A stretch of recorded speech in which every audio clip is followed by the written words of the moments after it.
मृदंग आहे का तुमचं?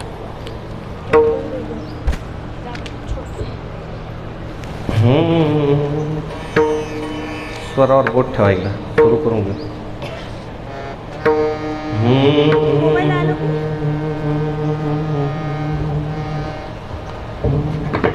मोबाईल द्या ना.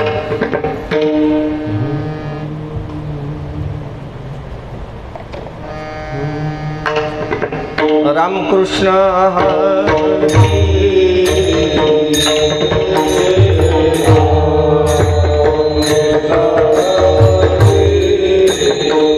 हरी जय जय राम कृष्ण हरी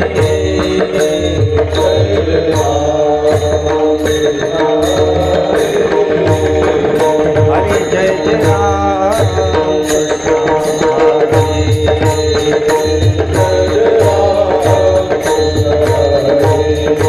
हरी जय जय राम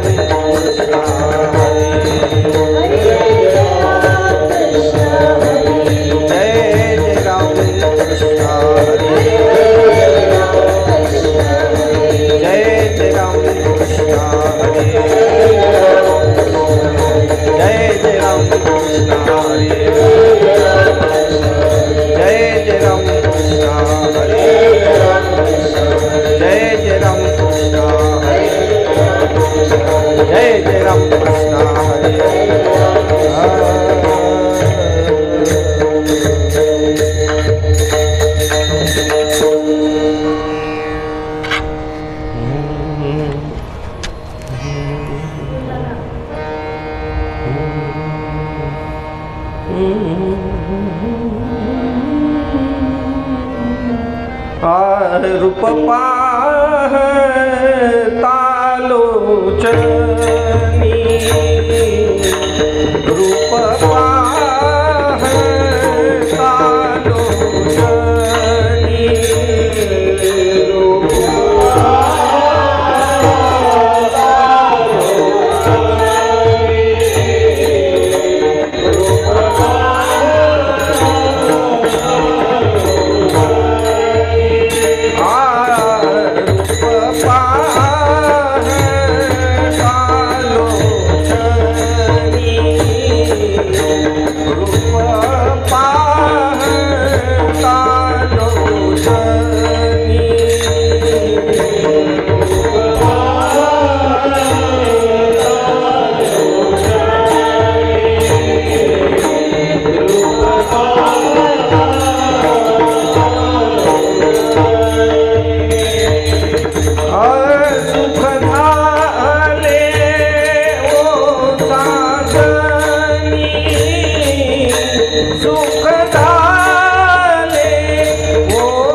साहुका सुखरूपाची जोडी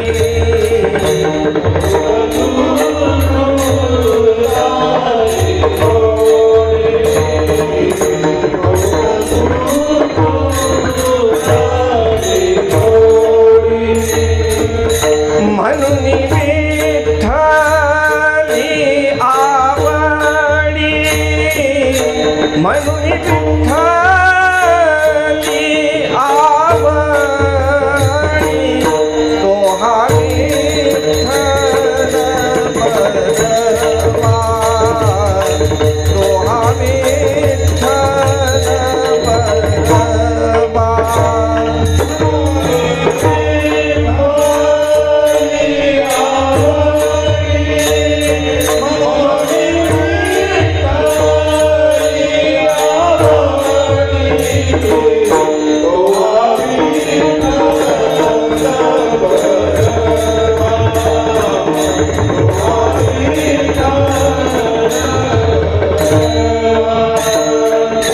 सर्व सुखाचे आगर सर्व सुखाचे आगर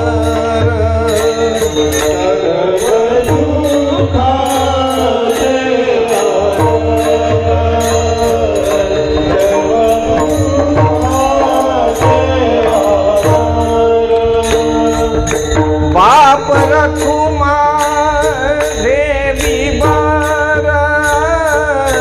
बाप रखुमा देवी बार तो हा विठ्ठल बलवा तो हा विठ्ठल बलवा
जय जय राम कृष्ण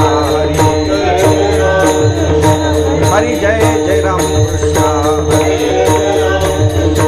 जय जय राम कृष्ण हरि जय जय राम कृष्ण हरि जय जय राम कृष्ण हरि हरि जय जय राम कृष्ण हरि जय जय राम कृष्ण जय जय राम कृष्ण हरि जय जय राम कृष्ण हरि राम कृष्ण हरि जय जय राम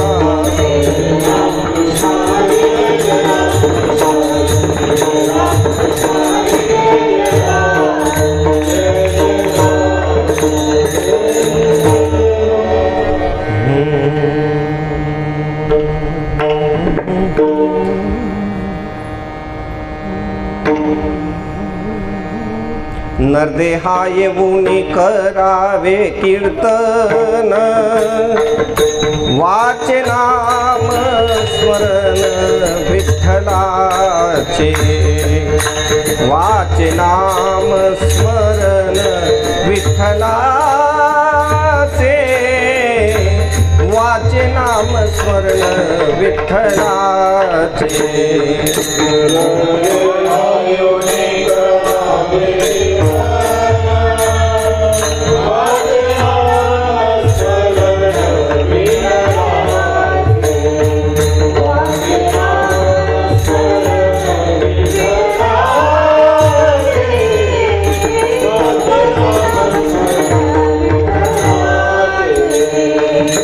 नर देहाये मुनी करावे कीर्तन वाचे नाम स्मरण विठ्ठलाचे वाचे नाम स्मरण विठ्ठलाचे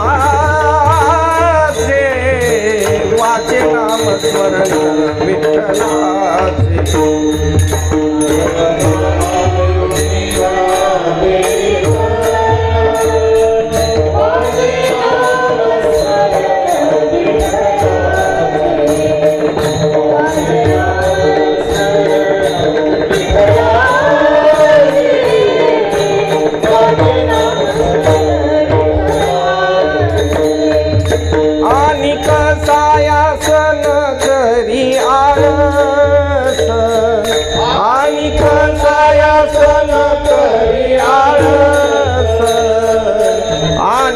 सायासन करी आळस सर्व काळ सोस हाची वाहे सर्व काळ सोस हाची वाहे सर्व काळ सोस हाची वाहे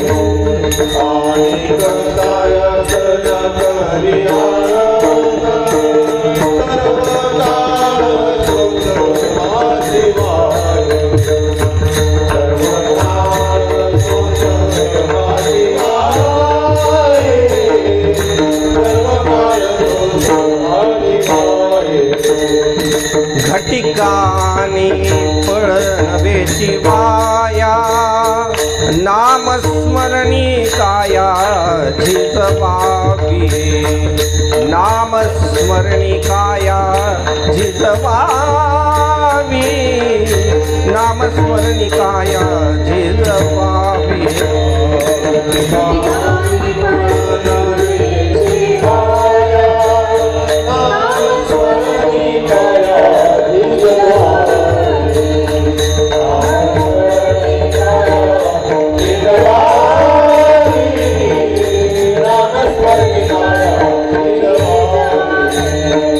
प्रपंच परमार्थ करी कारे सारखा संसार पारखा करुणी सांडी संसार पारखा करुणी सांडी संसार पारखा करुणी सांडी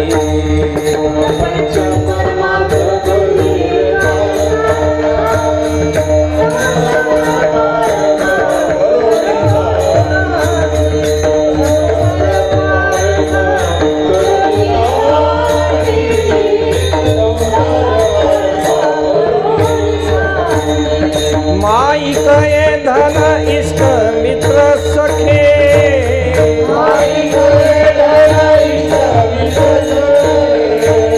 माईक हे धन इष्ट मित्र सखे अंतकाळी पारखे अवघे चोर अंतकाळी पारखे अवघे चोर अंतकाळी पारखे अवघे चोर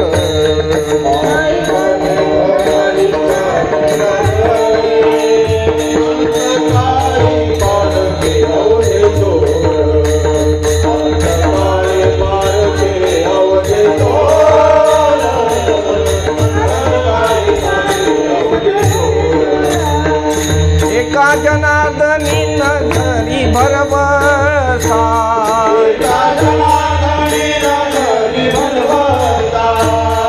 एका जनार्दनी नधरी भरवसा कोण यम पाशा चुकवील कोण यम पाशा चुकवील कोण यम पाशा चुकवील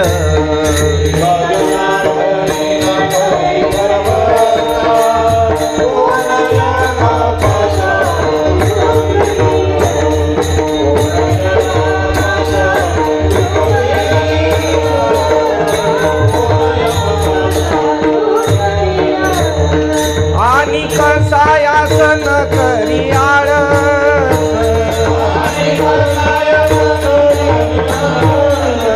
आणि कसा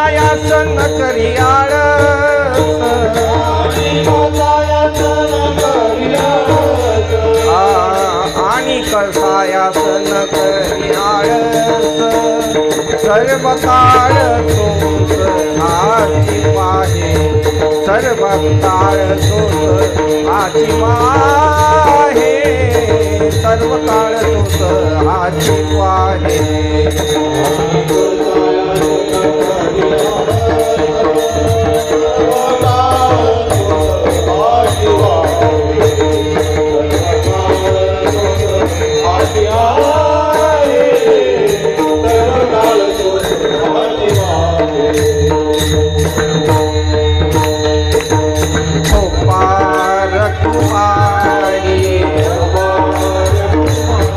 जय हो पार कुमाई हो पार कुमाई हो पार कुमाई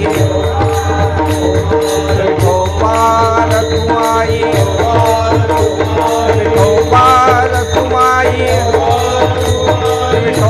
पार कुमाई हो पार कुमाई हो पार कुमाई हो पार कुमाई हो पार कुमाई हो पार हो पार हो पार हो पार हो पार कुमार कुमार कुमार कुमार कुमार हो पार कुमार कुमार कुमार कुमार हो पार हो पार हो पार हो पार हो पार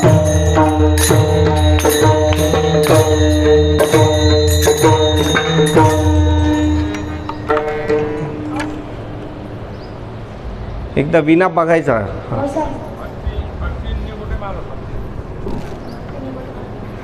परमेश्वर माईक लावून द्यायचे दोन चाल म्हणणार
पंढरीनाथ भगवान की माऊली ज्ञानेश्वर महाराज, जगद्गुरु तुकाराम महाराज, शांती ब्रह्म एकनाथ, परम पूज्य भगवान बाबा, परम पूज्य भीमसिंह महाराज, परम पूज्य भक्तराज महाराज की जय। विठ्ठल विठ्ठल विठ्ठल विठ्ठल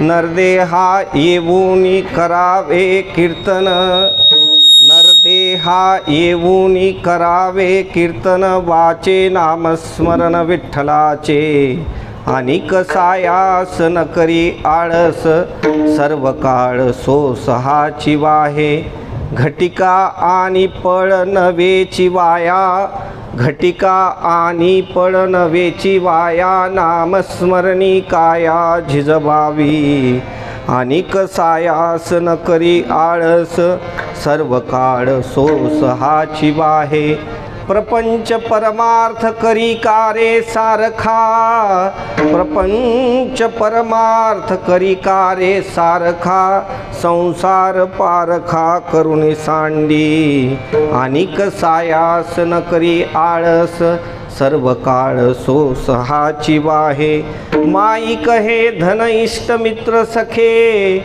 माई कहे धन इष्ट मित्र सखे, अंतकाळी पारखे अवघे चोर, आणि कसायास न करी आळस, सर्व काळ सोसहाची वाहे, एका जनार्दनी न धरी भरवसा, एका जनार्दनी न धरी भरवसा, कोण यमपाशा चुकविल, आणि कसायास न करी आळस, सर्व काळ सोस हाची वाहे, विठ्ठल विठ्ठल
नमो विश्वरूपा विष्णुमाय बापा अपार अमुपा पांडुरंगा। ओम नमो ज्ञानेश्वरा करुणाकरा दयाळा, तुमचा अनुग्रह लाधलो पावन झालो चराचरी। शरण शरण एकनाथा, शरण शरण एकनाथा, पायी माथा ठेविला नका पाहू गुणदोष, झालो दास पायाचा। मंगल भवन मंगल हारी, द्रवऊ सो दशरथ आजीर बिहारी।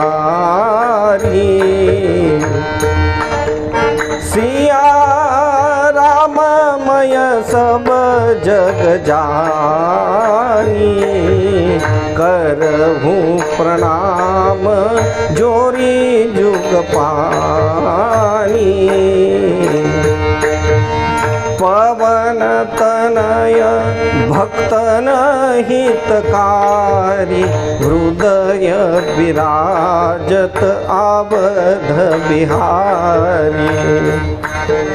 प्रभु के चरणों में सदा पुनि पुनि करूं प्रणाम, कभी तुम्हें भूलूं नहीं मेरे प्रियतम श्याम। नरदेहा येऊनी करावे कीर्तन, नरदेहा येऊनी करावे कीर्तन, वाचे नामस्मरण विठ्ठलाचे। अनिक सायास न करी आळस, सर्व काळ सोसहाची वाहे। प्रस्तुत प्रसंगी सेवेकरता निवडलेला अभंग। सध्या आपण ज्या वाङ्मयाचा पुरेपूर असा आनंद दररोज लुटतो, त्यांच्या वाणीतला किंवा त्यांच्या हातातला असलेला जो प्रसाद आहे एकनाथी भागवत, त्या ग्रंथाचे जे लेखक श्री संत एकनाथ महाराज यांचा 6 चरणांचा आणि कीर्तन महिमा तर सांगणारा आहेच, पण त्याबरोबर आपल्या मानवी जीवनाच्या कल्याणाकरता नेमकं आपण इथे येऊन काय करायला पाहिजे हा उपदेश देणारा हा अभंग आहे। विठ्ठल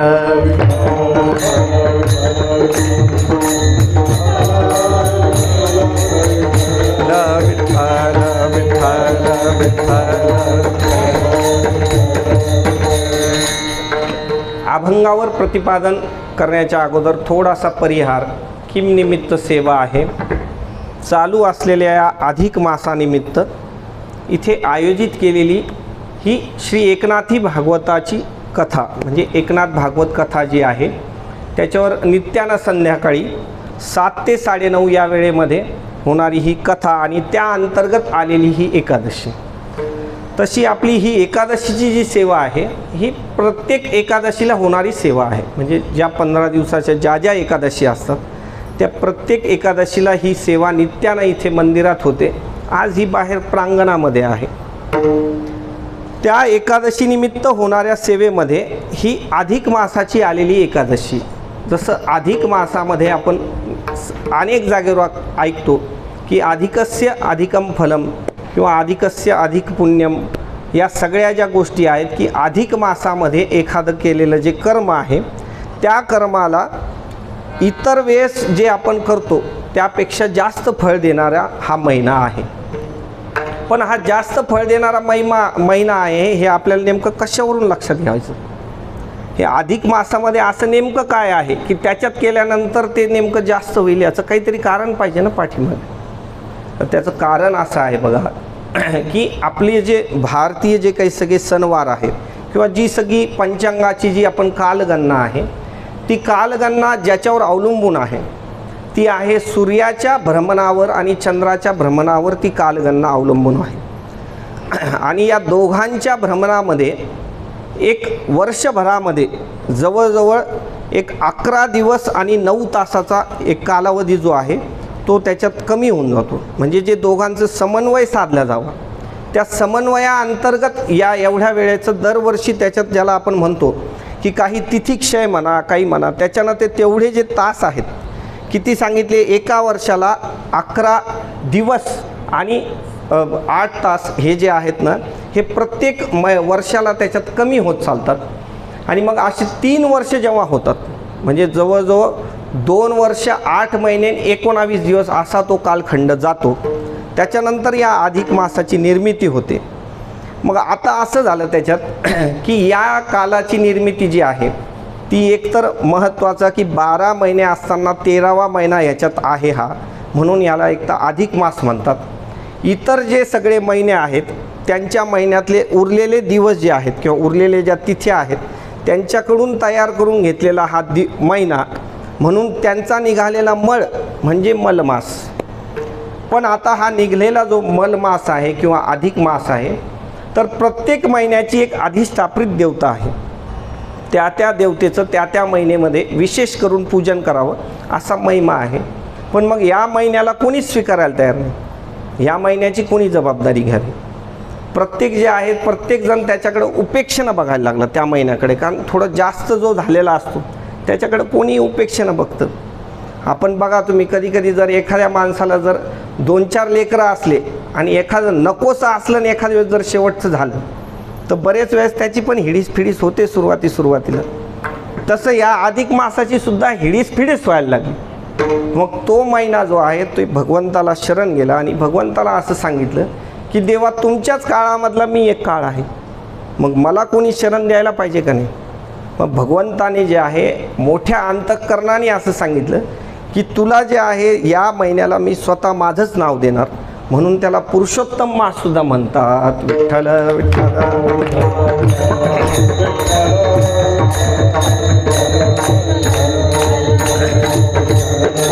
मग या पुरुषोत्तम मासाला जे आहे भगवंतानीच काही वरदान दिले. असं सांगितलं की तुझी उपेक्षा केली ना, काही हरकत नाही, आता तुला एक विशिष्ट वरदान देऊन टाकू. विशिष्ट वरदान असं आहे की तुम्ही कोणतीही सेवा त्याच्यात केली की त्याचं 100 पट तुम्हाला त्या महिन्यात पुण्य लागेल. 100 पट ती वस्तू होईल. जर तुम्ही या महिन्यामध्ये 1 माळेचा जर जप केला तर ते काय होईल, 100 पट ते काम होईल. जसं आता एकनाथी भागवताची जर कथा आपण इथं ऐकली तर ती किती भागवत ऐकल्याचं पुण्य आहे? 100 भागवत ऐकल्याचं पुण्य आहे. तसंच जसं ह्या गोष्टी आहेत, पुण्य जसं लाभतं तसं जर या महिन्यामध्ये एखादं जर खराब काम केलं, एखाद्या जर शिव्या दिल्या तर 1 शिवी दिली तर किती झाल्या? 100 शिव्या. म्हणून नेमकं काय करायचं हे आपण ज्याचं त्याचं ठरवायचं. विठ्ठल विठ्ठल.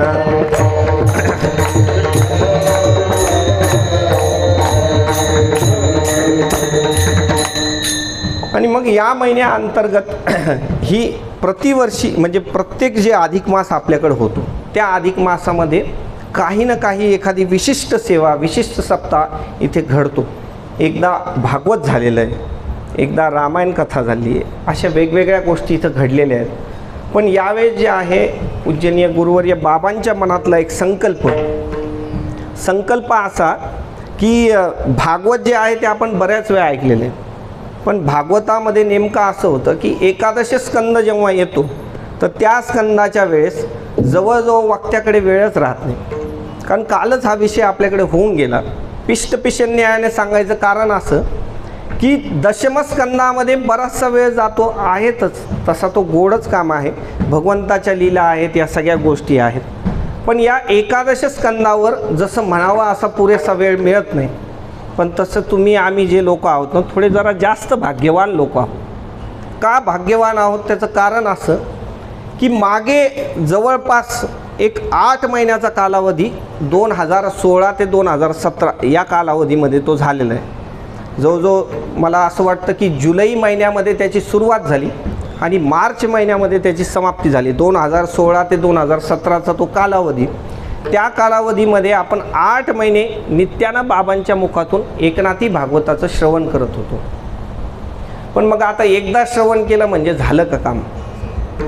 उलटा आता हे तर असं आहे की एखादा मोठा जो उत्सव आहे त्या मोठ्या उत्सवामध्ये आपण हजेरी लावली, एखादा मोठा लग्न समारंभ वगैरे आहे त्याच्यामध्ये आपण हजेरी लावली आणि आता त्याची आठवण जर ताजी करायची तर आपल्याकडे काय पर्याय असतो?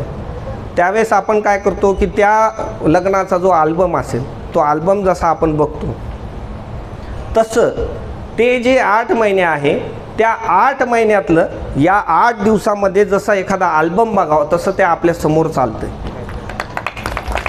कितीतरी लोकांना ते जशाला तसं आठवत असेल तसं बाबा पण आपल्याला बऱ्याच वेळा असं सांगतात. बरं तसं तो जे आहे ज्यावेळेस ते वाक्य आहे तर थोडंसं माणूस आतमध्ये जरा लाजतो. त्याच्यानं का लाजतो? कारण बाबा आपल्याला असं सांगतात की तुम्हाला जशाला तसं आठवेल असा माझा प्रयत्न आहे. आता तुम्ही 8 महिने ते ऐकलेले आहे. ऐकताना देहभान विवर्जित होऊन ज्यांनी ऐकलेलं असेल त्याला जशाला तसं आठवतं. म्हणजे देहाला जो विसरला त्याला ते जशाला तसं आठवतं.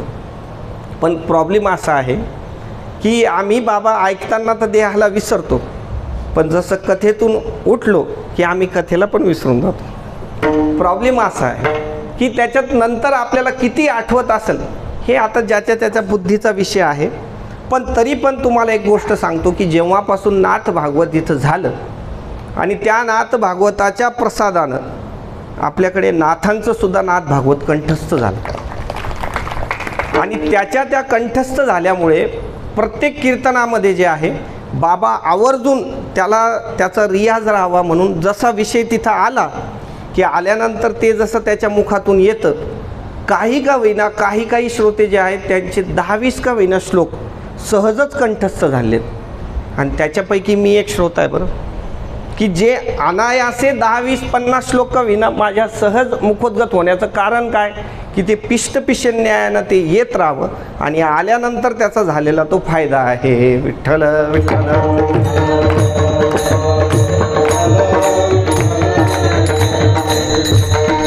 मग भागवत एकनाथी भागवत नेमकं काय करायला पाहिजे? बघा तुम्ही भागवत करा, एकनाथी भागवत करा, कोणतीही कथा असू द्या, पण सांगणारा जो वक्ता आहे ना त्याच्यावर ते अवलंबून आहे की नेमका विषय जो आहे तो कसा यायला पाहिजे. विठ्ठल विठ्ठल.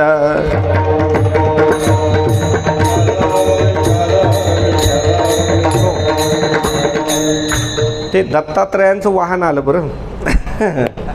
असो तर विषय आपला असा चालू आहे की बाबांच्या मुखातून ऐकताना आपल्याला सगळ्याच ग्रंथाचं एक प्रसाद मध्ये असतोच. रामायणावरही आहे, भागवतावरही आहे, सगळ्या गोष्टींवर आहे. आणि ते जे नाथ भागवत आहे ना त्या नाथ भागवताचं तुम्हाला अलौकिकत्व सांगतो की इतर ज्या कथा आहेत ना त्या इतर कथामध्ये भगवान असतातच, त्याच्यात काही वादच नाही. पण ज्याला आपण म्हणावं की गुप्त रूपानं कधी भगवान कथा ऐकत असतील, पण प्रत्यक्ष जे आहेत प्रत्यक्ष भगवंताला असं वाटावं की ही कथा आपण ऐकावी आणि नाथांच्या मुखातून ऐकावी. तर भगवंतांनी नाथ महाराजांकडे जी चाकरी केली ती जवळपास 36 वर्ष वेगवेगळ्या रूपानं केली. पण त्याच्यामध्ये 12 वर्ष जी आहे ती श्रीखंड्याच्या रूपानं केली. आणि ते श्रीखंड्यांचं जे आगमन झालेलं आहे नाथ महाराजांच्या घरी, नाथ महाराजांना सर्व जनता जनार्दनांनी सांगितलं की महाराज नित्याची कीर्तनं चालू आहेत, पण चालू असलेल्या ह्याच्यात तुम्ही काहीतरी भागवत वगैरे सुद्धा आम्हाला सांगावं अशी आमची इच्छा आहे. आणि नाथ महाराजांचा स्वभाव असा आहे की जनी जनार्दन पाहणारे की हे सांगणारे जे आहेत हे श्रोतृवर्ग नाहीत, हे स्वतः जनार्दन स्वामीच आपल्याला आदेश करतात अशा स्वरूपात मानणारे नाथ महाराजांना असं वाटलं की आपण बाकीचे जे स्कंद आहेत ते स्कंद जे आहेत त्या स्कंदाचा थोडा इतिहास अगोदर नाथ महाराजांनी बघितला. तो असा आहे की व्यास महर्षींनी जेव्हा महाभारत लिहिलं तर महाभारत लिहिल्यानंतरही त्यांना इतर सर्व जेवढे साहित्य त्यांनी तयार केले त्यानंतर म्हणावी अशी मनशांती काही त्यांना त्याच्यातून लाभली नाही.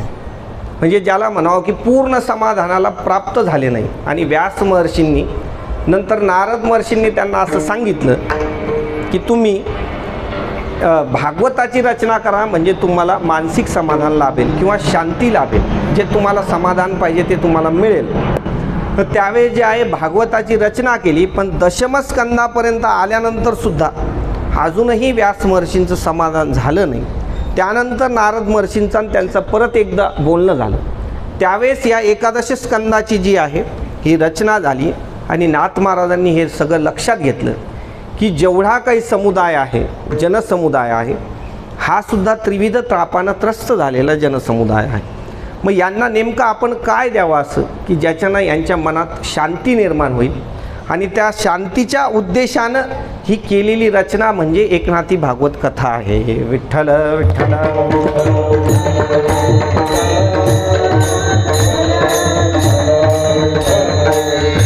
आणि मग आता नाथ महाराजांनी असं ठरवलं की आपण जे काही भाष्य आता करायचं आहे ते एकनाथी भागवत जे तयार करायचं आहे ते आपण एकादश स्कंदावर ते करायचं आहे. आणि ज्या दिवशी ते ठरलं, ज्या दिवशी त्याची सुरुवात होणार होती, तर स्वतः भगवान द्वारकेहून श्रीखंड्याचं रूप घेऊन महाराजांकडे आले. जसं महाराजांच्या घरामध्ये पूर्ण जागेवर अशी सजावट झाली, वेगवेगळ्या जागेवर आंब्याचे वगैरे असे पानं लागलेत आणि सगळी सजावट झाली. आता नाथ महाराज कथेला बसणार तेवढ्याच आतमध्ये भगवंतांनी प्रवेश केला त्यांच्या वाड्यामध्ये. अशी कथा आहे की त्या वाड्यामध्ये जेवढे श्रोतृवर्ग आहे त्यांना अचानक एक प्रकारचा दिव्य सुगंधाचा अनुभव झाला. आणि दिव्य सुगंधाचा अनुभव होऊन कोणीतरी आतमध्ये आलं, एक अनोळखी तरुण. तोपर्यंत श्रीखंड्या नाव हे माहीतही नव्हतं. एक 20-22 एखादा तरुण आतमध्ये यावा, एक अंगरखा घातलेला, लाल टोपी, चांगला एकदम टिळा लावलेला चंदनाचा, आणि नाथ महाराजांच्या थोडं बाजूला एक खांब आहे त्याला टेकून ते बसलेत. ते बसल्यानंतर नाथ महाराजांनी त्या दिवशी जे आहे त्या दिवशी त्या नाथ भागवताची सुरुवात केली. आणि जशी कथा झाली तसं नाथ महाराजांना सुद्धा त्या दिवशी असं वाटलं की आज काहीतरी दिव्यच कार्यक्रम आहे. कथेमध्ये एक वेगळ्या प्रकारचाच आनंद आला. प्रत्येक श्रोतृवर्ग जे आहे तो एक वेगळ्याच आनंदात आहे. मग त्याच्यानंतर जे आहे नाथ महाराजांनी सहज त्या तरुणाला विचारलं, कोण तुम्ही? त्यांनी असं सांगितलं की मी गुर्जर प्रांतातून आलो आहे म्हणे. द्वारकेच्या तिकडचं एक असेल प्रांत, त्या प्रांताचं नाव सांगितलं आणि म्हणे नाथा मी तुमची कीर्ती ऐकून आलेलो आहे, मला इथं राहायचं आहे म्हणे तुमच्याकडे. मग नाथ महाराजांनी असं सांगितलं की इथं राहायचं, पण इथं काय करणार तुम्ही? इथं काही माझ्याकडे तुम्हाला देण्यासारखं काही काम नाही. मग ते जे कावडीनं जे पाणी भरायचं जे काम आहे ते काही नाथ महाराजांनी त्यांना दिलेलं नाही.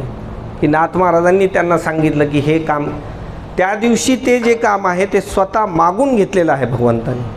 जे आपण नित्य आरतीमध्ये म्हणतो, कावडीने पाणी ज्या घरी चक्र पाणी वाहे, ज्या घरी चक्र पाणी वाहे, अनन्य भावे निळा, अनन्य भावे निळा, वंदित्याचे पाये.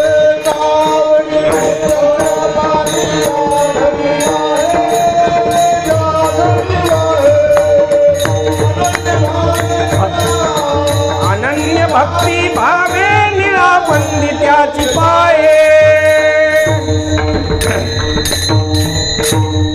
हे थोडक्यात जर आपण विचार केला तर सामान्य जे पाणी आहे ते सामान्य पाणी भगवंतांनी आणून द्यावं आणि त्या पाण्याच्या मोबदल्यामध्ये नाथ महाराजांनी त्यांना हे भक्तीचं अमृत पाजावं.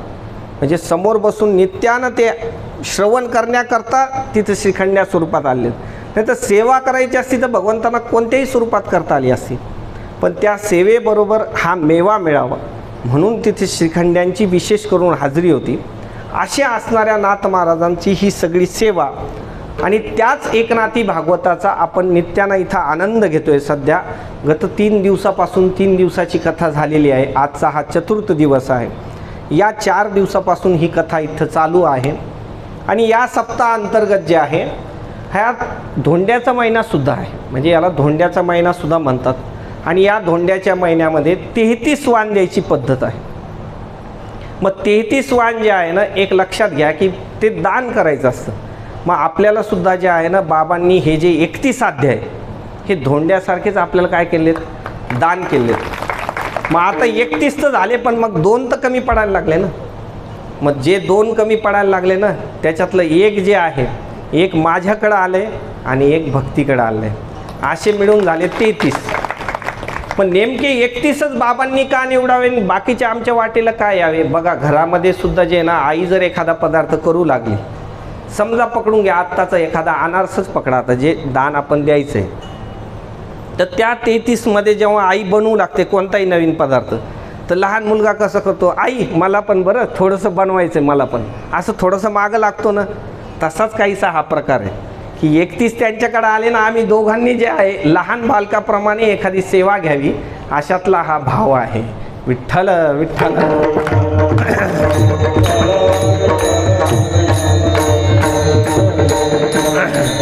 तर या सेवेकरता आज आपण निवडलेला जो अभंग आहे, त्या अभंगामध्ये जे आहे नाथ महाराजांनी या कथेचा महिमा सांगितलेला आहे किंवा कीर्तनाचा महिमा. आपल्याला असं वाटतं की कीर्तन वेगळं आहे आणि कथा वेगळी असतं, त्याचं स्वरूपही वेगळं असतं. कीर्तन उभं राहून केल्या जातं, कथा जी आहे ते बसून केल्या जाते.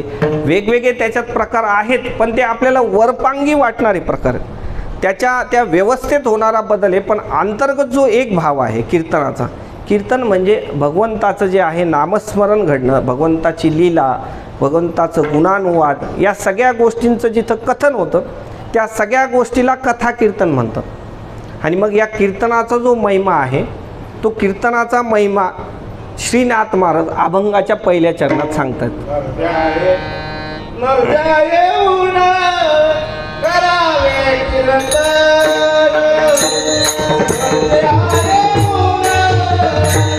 येऊनी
नरदेहा येऊनी करावे कीर्तन, वाचे नाम स्मरण विठ्ठलाचे. मग या कीर्तनाचा महिमा सांगणारा हा अभंग आहे की नरदेहा येऊनी करावे कीर्तन. श्रीनाथ महाराज सांगतायत की या नरदेहाची प्राप्ती तुम्हाला झालेली आहे, याच्यामध्ये नेमकं काय करायला पाहिजे. कोणतीही जी गोष्ट आहे ना, ती जेव्हा आपल्याला मिळाली तर त्या मिळाल्यानंतर त्याच्या पाठीमागे ती कशी आहे हे एकदा जाणून घेणं खूप गरजेचं आहे. एक तर सगळ्यात अगोदर जे आहे हा नरदेह जो आहे ना, हा आपल्याला प्राप्त झालेला आहे. ह्या प्राप्त होण्याच्या पाठीमागची जी कारणं आहेत ते एकदा लक्षात घ्या की हा प्राप्त व्हायला किती दुर्लभ आहे. आपण बघा अनेक वेळा जे आहे वेगवेगळ्या संतांचं जे म्हणणं आहे ते असंच आहे की नरदेहाची जी प्राप्ती आहे ती आपल्याला अनेक सायासानं होते. बडे भाग मानुष तन पावा, सुर दुर्लभ सब ग्रंथ निगावा. या मनुष्य देहाची जी प्राप्ती आहे ही काही अशी सामान्यत्वानं कोणालाही होत नाही. सुर दुर्लभ सब ग्रंथ निगावा म्हणजे एकच सूर आहे, म्हणजे सगळ्यांचं म्हणणं एकच आहे की हा अतिशय प्राप्त व्हायला कठीण असा देह आहे. का कठीण आहे त्याचं कारण असं आहे की पाप पुण्य जे आहे ते समसमान झाल्याशिवाय या नरदेहाची प्राप्ती होत नाही. म्हणून अनेक ग्रंथामध्ये बघा तुम्ही ह्याचे दाखले. दुर्लभो तत्रापि दुर्लभम मन्ये वैकुंठ प्रिय दर्शनम. बघा आता नाथ महाराजांनी ज्या नाथ भागवत म्हणजे एकादश स्कंदामधले हे श्लोक आहेत की दुर्लभो मानुषो देहो देहिनाम क्षणभंगुरः. देहिनाम क्षणभंगुरकडे आपण नंतर जाऊ, पण सगळ्यात अगोदर आपला विषय काय, दुर्लभो मानुषो देहो म्हणजे प्राप्त व्हायला अतिशय दुर्लभ आहे. एकाच जागेवर आहे का, तुम्ही अजून बघा त्याच्यामध्ये कितीतरी जागेवर आहे. लब्ध्वा सुदुर्लभमिदं संभवन्ते मानुष्यमर्थदमनित्यमपि हरिः. पूर्णम्यते तन्मते तनुभृत्योगात् निश्चयसारे अनुसर्वतस्य. बघा याच्यामध्ये असं आहे आता की एकादश स्कंदामध्ये तर तेवढे श्लोक आहेतच, त्याच्यात काही वाद नाही. पण नाथ महाराजांच्या हरिपाठात जर आपण आलो, बहुता सुकृती नरदेह लाधला भक्ती गेला.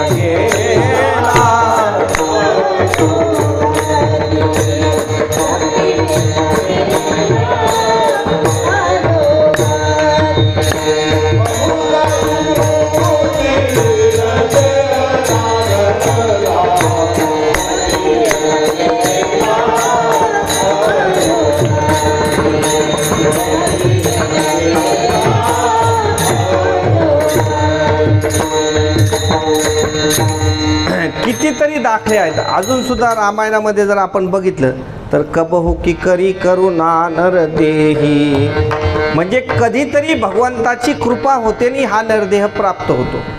मग आता असं आहे की हे जे प्रमाण आहेत आणि हे कबहू की करी करुणा नरदेही हे काही मॅच होत नाही ना. इथं सांगितलं की भगवंताच्या कृपेनं नरदेह प्राप्त होतो आणि अगोदर आपण काय विचार केला, बहुता सुकृती. सुकृती म्हणजे आपल्या केलेल्या पुण्याच्या कृतीनं होणारा हा नरदेह आहे. मग भगवंताची कृपा आहे का नेमका आपल्या पुण्यानं मिळणार आहे. बघा त्याच्या पाठीमागं असं आहे की ह्या दोन्ही गोष्टी लागतात. बरं कशा लागतात, एक तर आपलं त्याच्यात पुण्य असावं लागतं, ह्याच्यात तर काही वादच नाही. पण दुसरी गोष्ट अशी आहे की ते पाप पुण्य जे लिहिणार आहेत हे कोण आहेत, हे भगवान आहेत ना. कोण त्याचं हे करणारे, ज्याला आपण म्हणतो अकाउंटिंग करणारे कोण आहेत. आणि मग अकाउंटिंग करण्यासारखं आपण त्यांना काय दिलं आहे नेमकं, म्हणजे ते चोख त्याचा हिशोब ठेवता हे काय आहे, आपल्यावर कृपाच आहे ना. म्हणून कबहू की करी करून नरदेही म्हणजे अशा रीतीनं मिळणारा हा देह आणि मग दुर्लभ असणारा हा देह. पण नेमकं याचं जे मुख्य प्रयोजन आहे हे जरी दुर्लभ आहे तर नेमकं ह्याच्यात वैशिष्ट्य काय असं की या वैशिष्ट्यामुळे या नरदेहाला एवढं मोठं महत्त्व प्राप्त झालं. तर ते वैशिष्ट्य जे आहे ना ते वैशिष्ट्य सांगतो. एकदा भजन करा विठ्ठल.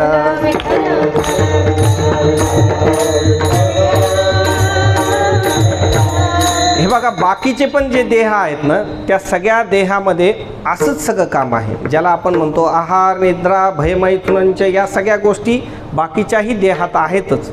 उलट काही पक्षी जे आहे ना काही जे देह आहेत ते नरदेहापेक्षा सुद्धा चांगले आहेत. आता तुम्ही बघा ना काही आहे, आता एखाद्या हत्तीचा देह आहे आपल्यापेक्षा किती सुदृढ आहे, चांगला आहे ना, एकदम मजबूत आहे, त्याला वाटलं तसं ते करता येतं. एखाद्या जर मनात आलं तर एखादा वृक्ष जर उपटून टाकायचा आहे तर नुसत्या सोंडेनं असं केलं ते होतं.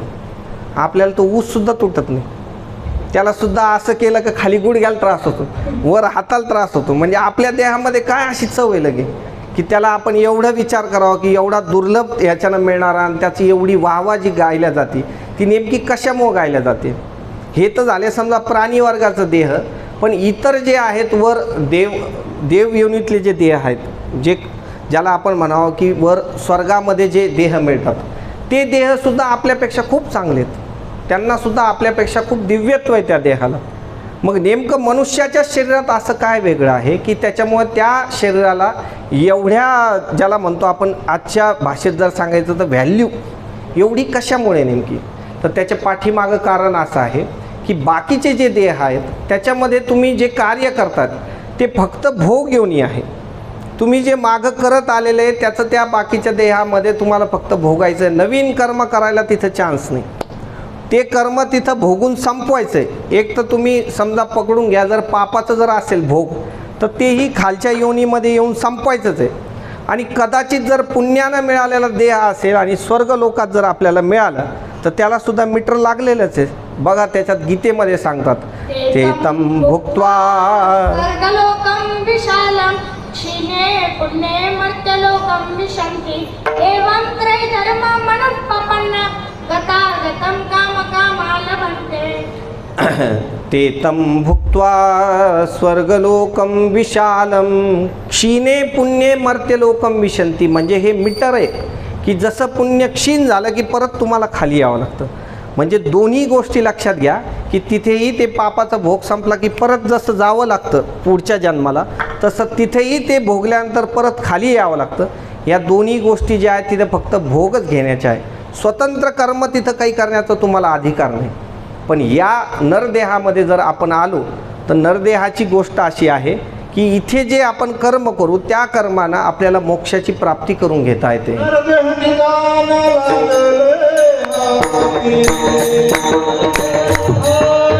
लागले हाती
नरदेह निधान लागले हाती उत्तम सार उत्तम गती.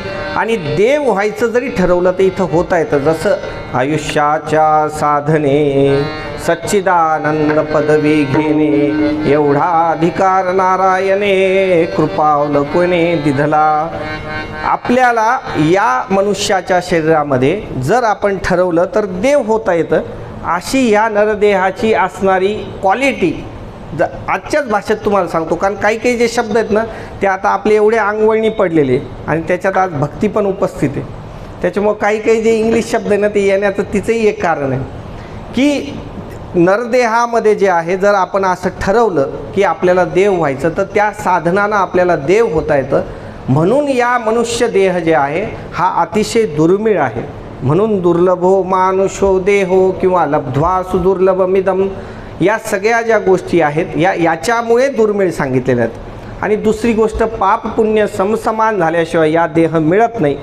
पण हे मिळाल्यानंतर आपण नेमकं काय करायला पाहिजे म्हणजे भगवंताला आपण प्राप्त करू शकतो. तर या नरदेहाला जर आपण आलो तर नरदेहा येवोनी करावे कीर्तन वाचे नामस्मरण विठ्ठलाचे.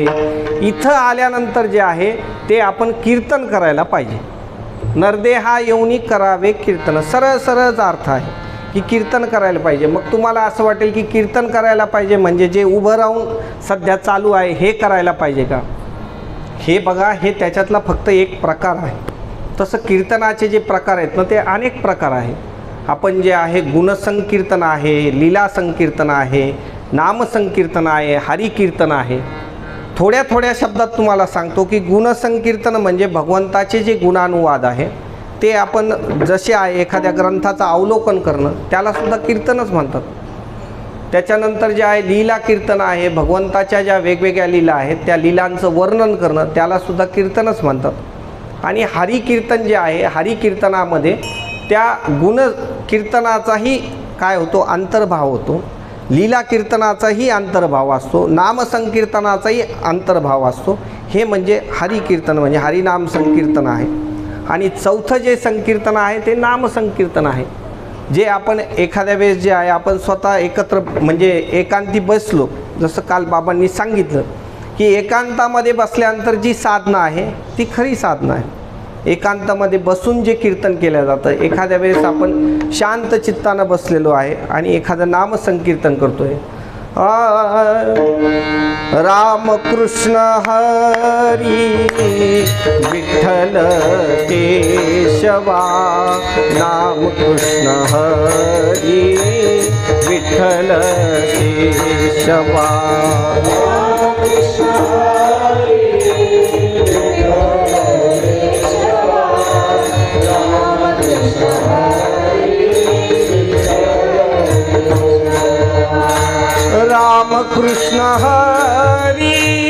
विठ्ठल केशवा, रामकृष्ण हरी विठ्ठल केशवा,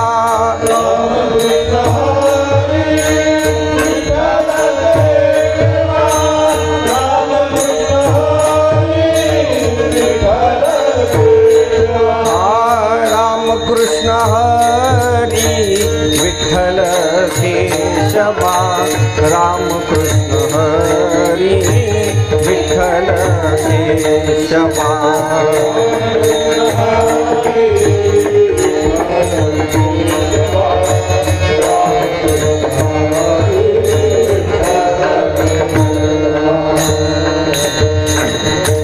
हे जे आहे हे नामसंकीर्तन आहे. मग या ज्या गोष्टी आहे, नरदेहा येऊनी, स्वरावर बोट ठेवा, नरदेहा येऊनी करावे कीर्तन, म्हणजे आता दुर्लभ असणारा नरदेह प्राप्त झालेला आहे. मग इथे येऊन नेमकं काय करायला पाहिजे, तर करावे कीर्तन. का करावे, कारण भगवंताची प्राप्ती करून घेणं हे नरदेहाचं आद्य कर्तव्य आहे. या मनुष्य देहाची जी निर्मिती आहे त्याच्याकरताच झालेली आहे. नाथ महाराज जे आहेत चिरंजीव पदामध्ये एक ओवीत सांगतात, म्हणे नरदेह किमर्थ निर्मिला, तो मी विषय स्वार्थी लावला, पिता परमार्थ हातीचा गेला, कलिवला विचार हा. म्हणजे नरदेह जे आहे ते मिळालेलंच त्याच्याकरता आहे. हे सगळे हात पाय डोळे, हात पाय कान,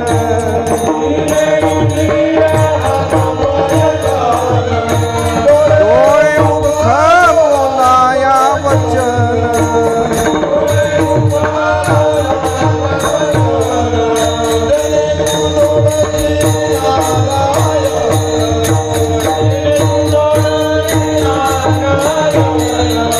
नाते जीवपण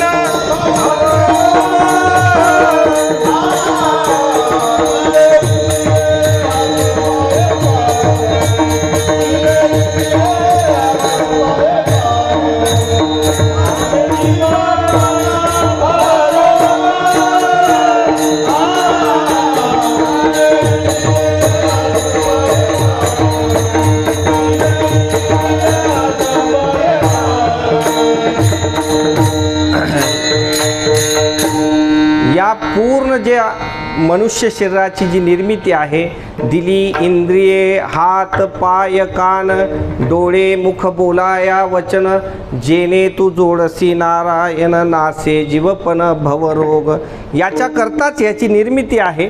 म्हणून महाराज सांगतात की नरदेहा येऊनी करावे कीर्तन. कारण कसं असतं, कोणत्याही गोष्टीमध्ये एक मुख्य प्रयोजन असतं आणि एक सामान्य प्रयोजन असतं. मुख्य प्रयोजन म्हणजे असं, तुम्हाला एक सामान्य एक उदाहरण देतो, समजून घ्या. एखाद्या विद्यार्थ्यानं ते आत्ताच्या ज्या काही कॉम्पिटिटिव्ह एक्झाम असतात त्याच्यामध्ये नीट आहे, काय काय आहेत मलाही एवढ्या माहीत नाही, CET आहे, त्याच्यामध्ये ते पास झालं आणि पास झाल्यानंतर त्यानं पुढं कुठंतरी शहरामध्ये ॲडमिशन घेतलं.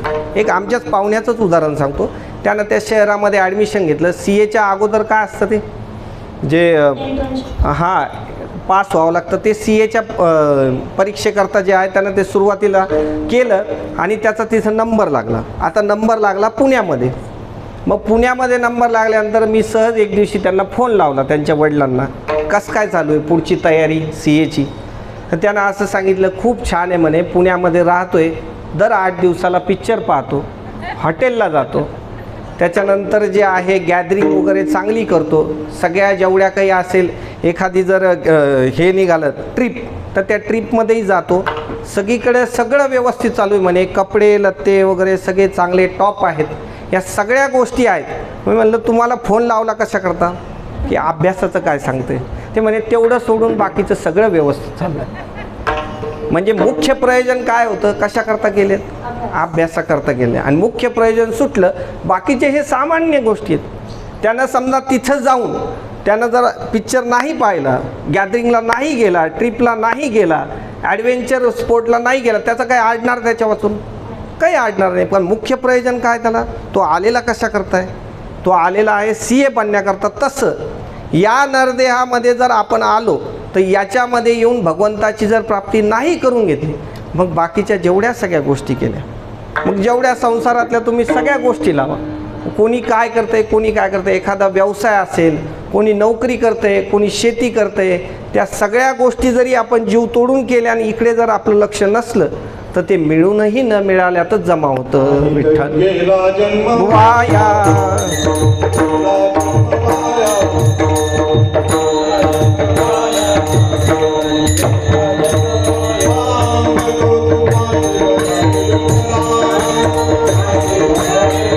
सांगतो तुम्हासी हजारे विठ्ठला,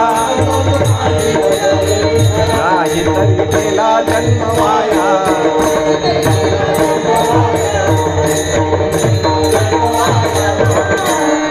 सांगतो तुम्हासी भजारे विठ्ठला, नाही तरी गेला जन्म वाया.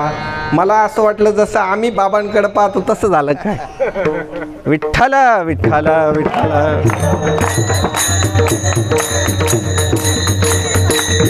हो, सांगतो तुम्हासी भजारे विठ्ठला, नाही तरी गेला जन्म वाया. म्हणजे मिळाला ज्याच्याकरता आहे तिथं जर खर्च नाही झाला तर तो सगळा वाया गेला. का वाया गेला, एक तर दुर्लभ असणारा मिळाला आहे, मिळाला कशा करताय तिथं खर्च नाही केला. आता जर आपण इथं चुकलो तर पुढं जे आहे कधी मिळालं याचा भरोसा नाही. 184 लक्ष योनी फिरून मिळालेला नरदेह, या सगळ्या गोष्टीचं जे गांभीर्य आहे हे साधू संतांना असतं.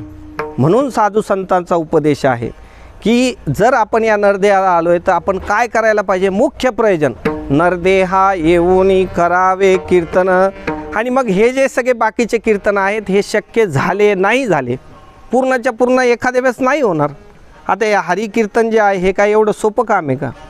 वाजवणारे, गाणारे, सगळ्या गोष्टी, टाळकरी मंडळी ह्या सगळ्या उपलब्ध करावं लागतात. ठीक आहे, काय हरकत नाही. या सगळ्या गोष्टी ज्या आहे या उपलब्ध नाही झाल्या तर हे काय एवढं सोपं आहे का, हे आपण करू नाही शकत. पण जर ते नाही करू शकत तर मग हे करायचं कसं, त्याचा उपाय वाचे नामस्मरण विठ्ठलाचे. म्हणजे भगवंताचं नामस्मरण घेणं हे तर आपल्या मुखातून सहज शक्य आहे ना, हे आपण सहज करू शकतो. म्हणून जे आहे वाचे नामस्मरण विठ्ठलाचे. आणि मग हे सोडून जे आहे हे सोडून तुम्ही इतर कोणत्याही गोष्टी करू नका. म्हणजे भगवंत प्राप्ती करता इतर कोणत्याही साधन करण्याची आवश्यकता नाही, हे अभंगाच्या दुसऱ्या चरणात सांगतं.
आवाज येत नसेल थोडं थोडं पुढेही आले चालेल हा. आणि कसायास न करी आळस सर्व काळ सोस हाची वाहे.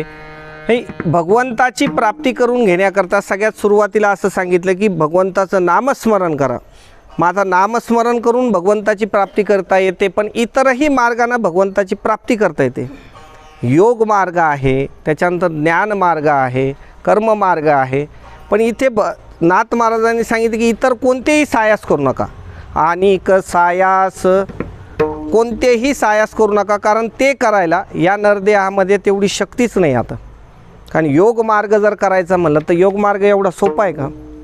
त्याच्यामध्ये बघा योगामध्ये सुद्धा जे आहे अष्टांग योग आहे. आपल्याला असं वाटतं योग म्हणजे हे फक्त जे सध्या रामदेव बाबा वगैरे शिकवतात ते त्याच्यातला फक्त एक भाग आहे, तो फक्त प्राणायाम आहे.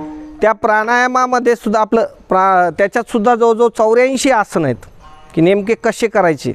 त्याच्यातसुद्धा जर एखादा सगळेच्या सगळे तर कोणाला येतही नसतील, ते फक्त रामदेव बाबाच करो जाणो 84 आसन ते त्याच्यातला एक भाग आहे. पण त्याच्यात जे अष्टांग योगामध्ये 8 प्रकार आहेत: यम, नियम, आसन, प्राणायाम, प्रत्याहार, ध्यान, धारणा, समाधी. एवढ्या सगळ्या टप्प्यातून जर गेलो आपण तर त्या योग मार्गातून भगवंताची प्राप्ती होते.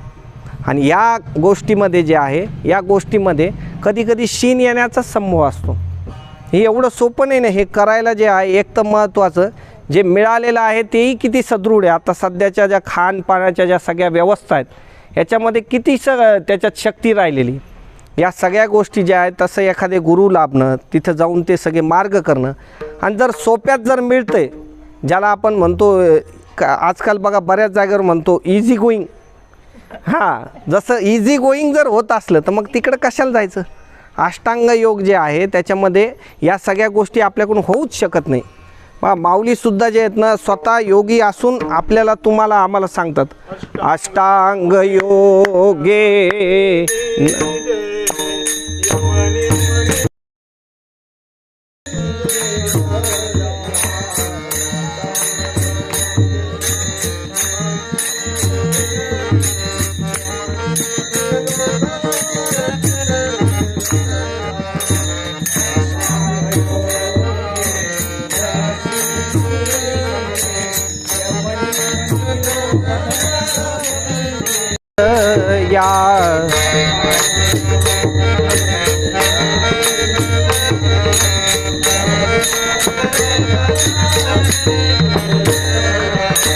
वाचा गीत गाई जे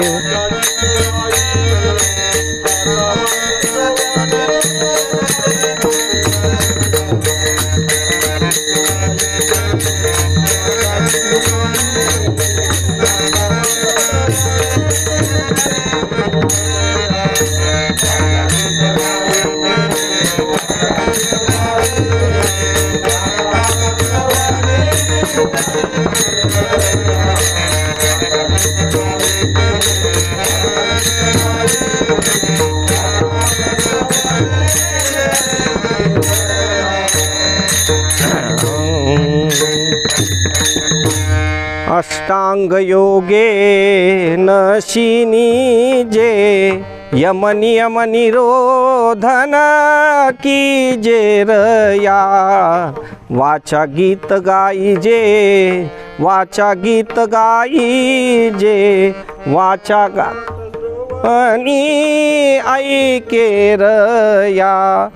किती सोपा उपाय आहे. स्वतः योग मार्गातले ज्याला म्हणावं आपण की सगळ्यात मोठे आहेत, ज्याला आपण एका शब्दात जर सांगायचं तर योग मार्गातले सगळ्यात मोठे आचार्य, योगी यांचे सुद्धा योगी असणारे, म्हणजे स्वतः त्या उपायानं पुढं असणारे. पण तुम्हाला आम्हाला जे आहे तुमच्या आमच्या सगळ्याची क्षमता ओळखून आपल्याला सांगतात की तिकडे जाऊ नका. ते एवढं सोपं नाही आहे. त्याच्याकरता सगळ्यात सोपा उपाय आहे वाचा गीत गाई जे. एक तर तोंडानं ते गीत जे आहे ते गीत गा म्हणजे भगवंताचं नामस्मरण करा. आणि जर नाही ते करता आलं तर काय करा, श्रवण करा. श्रवण करणं किती सोपं आहे. विठ्ठल विठ्ठल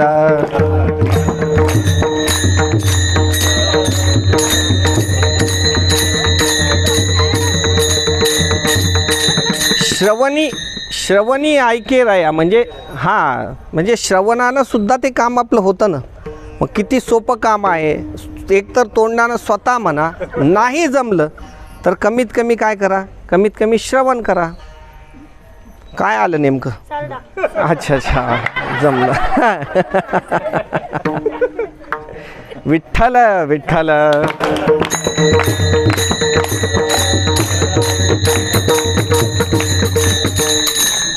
हे लाईट जायचा जो अनुभव आहे ना आपला खूप माग आहे बरं.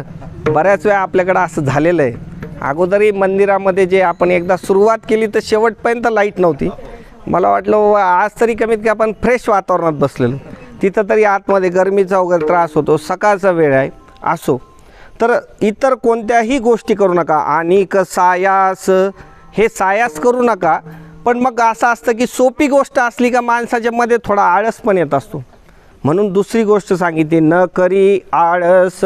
इतर कोणत्याही सायासाच्या भानगडीत पडू नका. ज्ञानमार्ग, कर्ममार्ग, योगमार्ग त्याचे सगळ्याचे वेगवेगळे अधिकारी आहेत. ज्ञानमार्गाला सुद्धा साधन चतुष्ट संपन्न, विवेक, वैराग्य, समाधी षटक, मुमुक्षुत्व या सगळ्या गोष्टी ज्या या ऐकूनच माणसं डोकं गरगर व्हायला लागतं. आणि मग ते व्हावं कधी? जर त्याच्या शब्दाचा सुद्धा आपल्याला परिचय होत नाही तर त्या सगळ्या गोष्टी कशा होईल? कर्ममार्ग आहे. कर्ममार्गामध्ये सुद्धा खूप सूक्ष्म गोष्टी आहेत. आपण जे केलेलं कर्म आहे त्याचं कर्तृत्वमद आणि फलास्वाद या दोन्ही गोष्टी घ्यायला नाही पाहिजे. ह्या कशा शक्य आहे? ह्या छोट्या छोट्या ज्या गोष्टी आहेत त्या आपल्याकडून चुकू शकतात. म्हणून सोपा मार्ग आहे की इतर काही करू नका, फक्त भगवंताचं मुखानं नामस्मरण करा. नाही तर त्याहीपेक्षा सोपं आहे, जिथे कथा आहे, कीर्तन आहे, तिथं जाऊन श्रवणाला आयतं बसायचं. किती सोपं काम आहे. श्रवण करणं एवढं सोपं काम आहे की त्याला काहीच नाही ना. जायचं आहे फक्त सर्वांगाचं कान करून श्रवण करायचं आहे. हे सोपं काम सांगतायत. पण जेवढं सोपं असलं की मग त्याच्यामध्ये माणसाला आळस निर्माण होतो.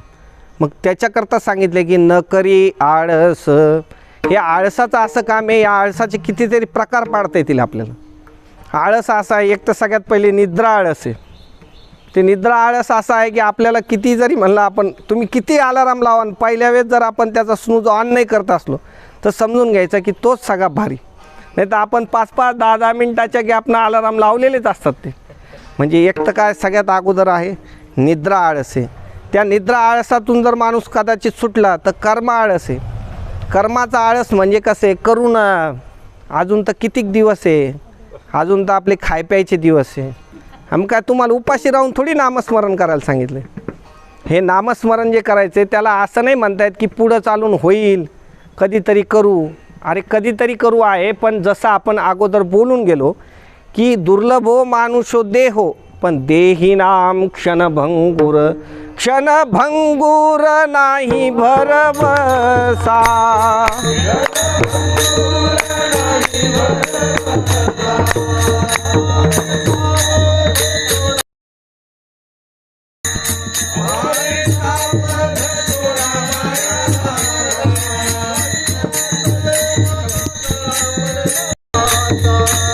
नचले मग गळा पडेल फासा.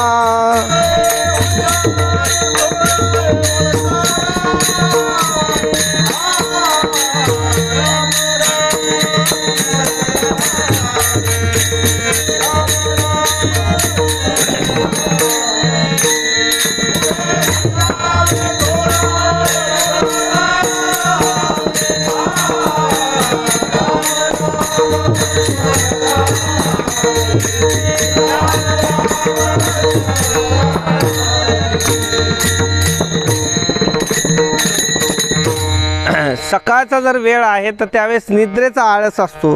त्याच्यानंतर कर्माचा आळस आहे. का करू नका कर्माचा आळस? कारण याचा भरोसा नाही. तुम्ही म्हणताल जर उद्या करू तर उद्याचा काय भरोसा आहे? ते महाभारतामध्ये एक गोष्ट अशी आली की युधिष्ठिर राजांकडे एकदा एक शेतकरी आला. त्याच्या मुलीचं लग्न होतं. त्यानं असं सांगितलं की राजा, थोडंसं मला एक 10 तोळे सोन्याची आवश्यकता आहे आणि 10 तोळे सोनं तुम्ही मला द्यावं अशी माझी इच्छा आहे. मग ते धर्मराजांनी असं सांगितलं, काही हरकत नाही म्हणे, उद्या ये, उद्या देऊन टाकतो. मग ते भीमदादांनी ते ऐकलं. ते भीमदादांनी जे आहे लगेच पूर्ण नगरामध्ये असा आनंद उत्सव करा असा आदेश काढला. मग आनंद उत्सव करा असं सांगितलं.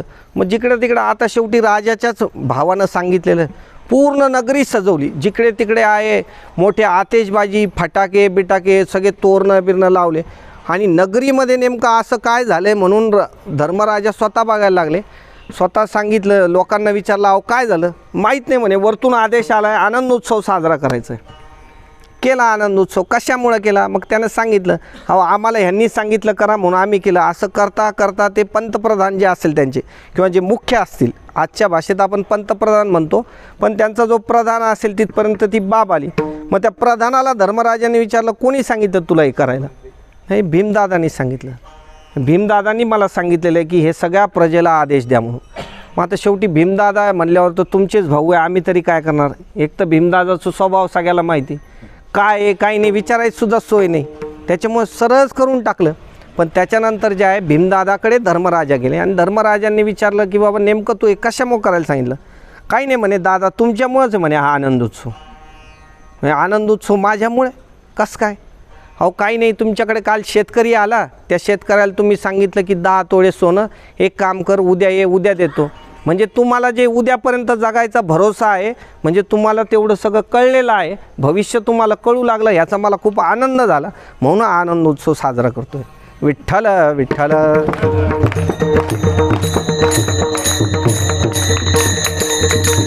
हे सांगण्याच्या पाठीमागं असं आहे की उद्यापर्यंत जगू ह्याचा सुद्धा भरोसा नाही. हे तर खूप पुढचं बोलणं झालं, पण पुढच्या क्षणाला काय होईल याचं काय सांगता येतं?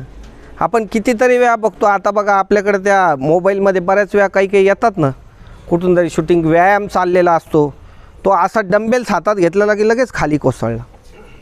काही त्याचं काय भरोसा आहे कोणत्या गोष्टीचा? कधी कधी आपण कीर्तनातले काही काही व्हिडिओ बघितलेले आहेत, असे कितीतरी गोष्टीत ना, किती एका मिनटात ते होत्याचं नव्हतं होऊन जातं. एक समजा एखादी वस्तू आहे, इथून 10 मिनटं पुढं विमान जाणार असतं आणि ते लँडिंग केलं का लगेच 2-4 मिनटात त्याचं काहीतरी होऊन जातं. त्या देहाच्या मागं कितीतरी प्रकारचे नाश लागलेले आहेत.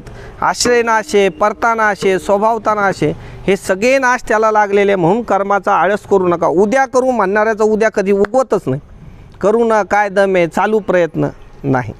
त्याच्यामुळे तेही करू नका. त्याच्यानंतर तिसरं आहे की शंका आळस आहे.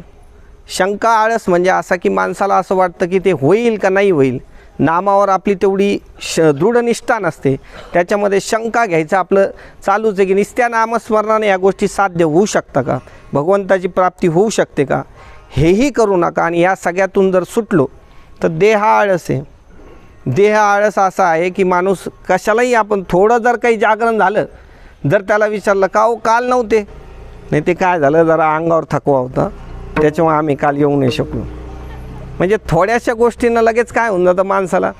हे अंगावर जे थकवा आहे हा सुद्धा काय आळसाचाच एक प्रकार. त्याला आपण नाव दिलं आहे की शरीर थकलेलं आहे. शरीर थकतच नाही. मुळात जे ना आपण जे मनामध्ये त्या गोष्टीचा घेतलेला जो एक प्रकारचा पगडा आहे त्याच्यानं माणसाचं शरीर थकलेलं वाटतं. नाही तर तुम्ही आवडीचं एखादं काम असतो द्या बरं, आवडीचं जर काम असलं ना माणसाला वाटतच नाही. विठ्ठल विठ्ठल.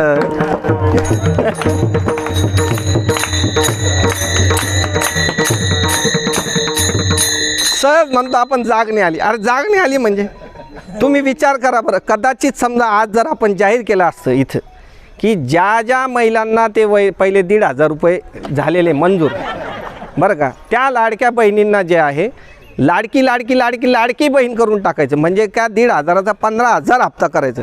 किती गर्दी झाली असती. मंडपपूरला मलाच आतमध्ये येऊन दिलं नसतं वय बाजूला. म्हणजे विचार करा आपण की ज्या गोष्टीमध्ये आवड असली की माणसाला सवड निघते. आणि तुम्हाला सांगतो आवडीच्याच परमार्थाला जे आहे ना भगवंताकडे फळ आहे बरं. आवडीच्या परमार्थाला भगवंताकडे हे जर सवडीचा जर परमार्थ केला तर सवडीच्या परमार्थाला कवडीची पण किंमत नाही भगवंताकडे. ते आपल्याला वाटते की परमार्थ चालू आहे, पण भगवंताकडे नेमकं त्याचं काय कॅल्क्युलेशन चाललेलं आहे. तुम्ही नेमकं आपण जे करतोय त्याचं जे मोजमाप चालू आहे त्याच्यात ते नेमकं मोजल्या जातं आहे का, तर ते मोजल्या जातच नाही. कारण आवडीचा परमार्थ असला तरच. मग ती आवड जर असली तर हे सगळे आळस बाजूला होतात. मग नाथ महाराज जे कळवळीनं सांगतात की न करी आळस आणि सर्व काळ सोस हा चिवाय. म्हणजे सोस या शब्दाचा अर्थ छंद. सर्व काळ सोस हाची वाहे म्हणजे नामस्मरणाचा जो छंद आहे तो सर्व काळ करा. सर्व काळ म्हणजे हे साधन सर्व काळ करण्यासारखं आहे म्हणून. हा, येणे सोसे मन झाले हाव भरी परत माघारी घेत नाही. किती हाव भरी झालेलं आहे बघा तुम्ही आता, की तुकाराम महाराजांचं जीवन बघा तुम्ही, की जाताना त्यांनाही माहिती की ही अमंगळ जागा आहे. शौच प्रातविधीला जाताना तिथं हे घ्यायचं का नाही घ्यायचं हे माहीत आहे त्यांना, की हे इथं घ्यायचं नाम नाही. पण तरी पण ते सांगतायत की माझी मज झाली अनावर वाचा. ही जी वाचा आहे हिनं आता तो सोसच घेतलेला आहे, ती थांबायला तयार नाही. अशा प्रकारे तुम्ही त्याचा छंद घ्या. म्हणजे कसं की सर्व काळ सोस हाची वाहे, हरी बोला देता हरी बोला घेता, सर्व कार्य करिता हरी बोला. शेवट हरी बोला भांडता सुद्धा आहे. भांडताना सुद्धा हरी बोला म्हणजे त्याच्या पाठीमागे भांडण करताना कसं हरी हरी बोला, भांडणच होत नाही. हरी बोलल्यानंतर भांडण व्हायचा काय संबंध आला. म्हणून सांगतायत हरी बोला भांडता हरी बोला कांडता, उठता बैसता हरी बोला. म्हणजे सर्व काळ सोस हाची वाहे. आणि हे का करा त्याचं पुढच्या चरणामध्ये कारण देत आहेत.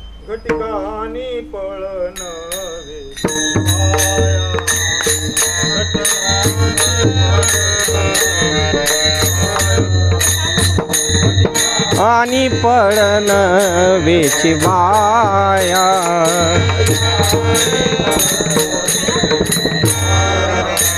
नामस्मरणी काया झिजमावी.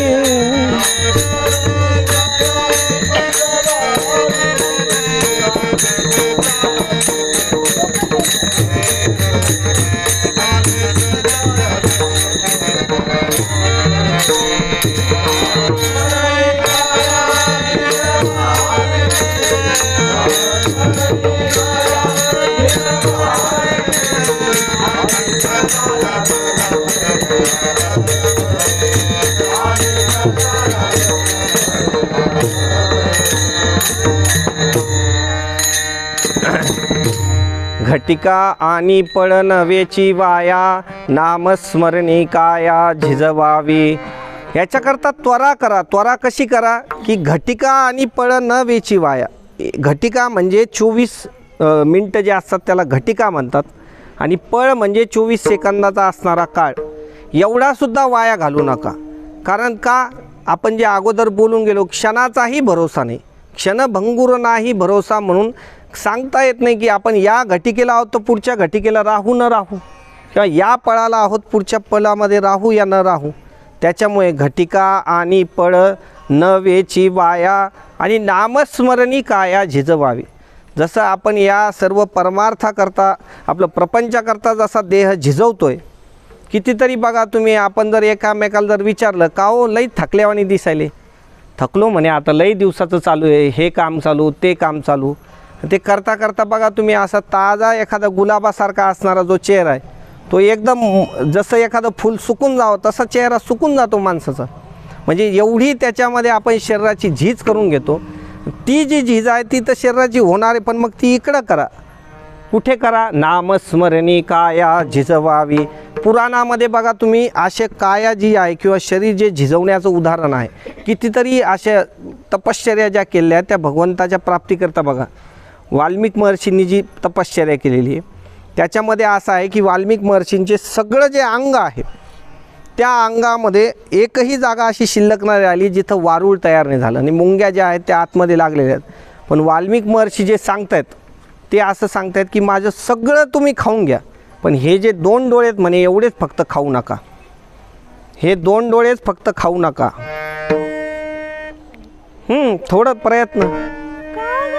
कागा सब तन खाइयो, मोरा चुन चुन खाइयो, मास दो नैना.